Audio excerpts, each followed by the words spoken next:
Hello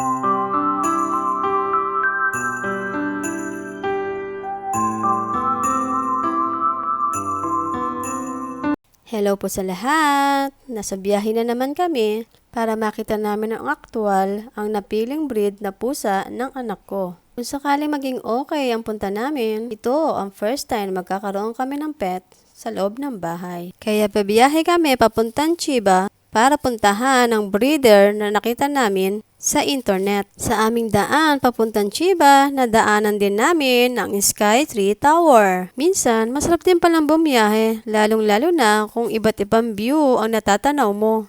At ayan, meron na namang Kanransya.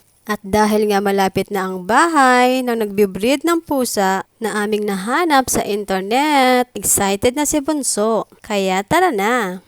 Abangan niyo po sa susunod namin vlog ang cat breed reveal. Pagkatapos nga namin sa breeder ng pusa, dumiretso na kami dito sa cat cafe. Tara, sama-sama nating panoorin ang iba't ibang klase ng pusa. Thank you po sa lahat!